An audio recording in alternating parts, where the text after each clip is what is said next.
علیکم و رحمت الله و برکاته. اگه کاملا کلاسی جای ما را میگوید. همونسی میره اکا.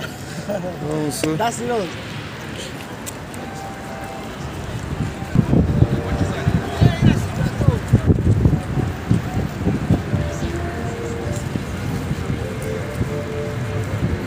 السلام علیکم و رحمت الله و برکاته. برادران و خواهران عزیز و گرامی قدر، از الله ذوالجلال تمنا داریم که خداوند ما را به شهر به رمضان برساند و رمضان را برای ما نصیب بگرداند که الحمدلله امیدواریم که به نزدیکی ما به رمضان میرسیم و خداوند این ماه را سبب مغفرت گناهان هر یکی که ما و شما بگرداند و ما را از جنت الفردوسش بنصیب نگرداند.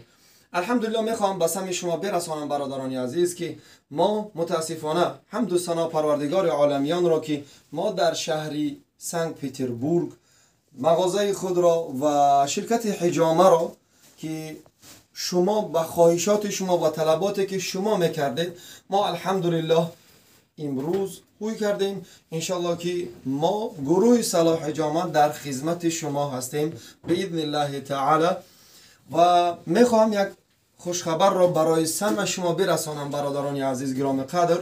الحمدلله برای فرارسی ماه شریف رمضان که به نزدیک رمضان میشد انشاءالله ما زیاده از 100 قرآن کریم را میخواهیم که برای برادرانی که برای ما میآیند بر مغازه ما میآیند برای حجامه هر نفر یعنی که زیاده از 100 قرآن داریم. الحمدلله اینها همش برای تحفه هستند و برای کسانی که حجامه میکنن انشاءالله. الحمدلله در مغازه ما از همه چیزهایی که شما میبینید از پوست و از عصب و از پوچکاو و دیگر مسالات هایی که شما میبینید همه اینها از گیاهی هستند و البته که شفا از جانب الله ذوالجلال است. میتونید که انشاءالله رقم های ما را شما در روی اکران میبینید، میتونید که زنگ بزنید انشاءالله.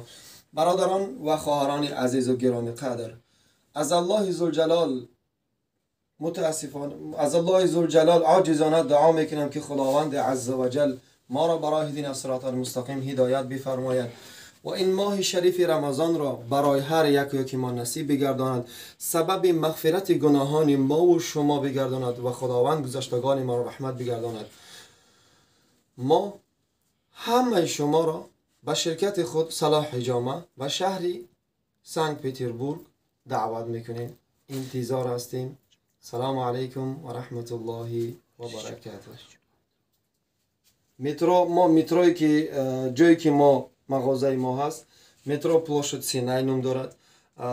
رقم سراغای ما مترو سینای پلوشت سینای улица ما Гороховая дом 34 Гороховая дом 34. سلام علیکم و رحمت الله و برکاته. دوستان و برادران عزیز، از سبب خواهشات و طلبات شما امروز گروه صلاح حجامه فیلیال خود را در شهر سنت پترزبورگ هوی کرد. الحمدلله هر خدمت رسانی که در شهر مسکو داشتیم امروز فراهم آوردیم اینجا. چنانکه که پیغمبر معظم محمد صلی الله علیه و سلم گفتگی است بهترین شما این در چیست؟ مثلا حجامه کنین، بهترین شفا این در حجامه است. ما در خدمت شما. سلام علیکم.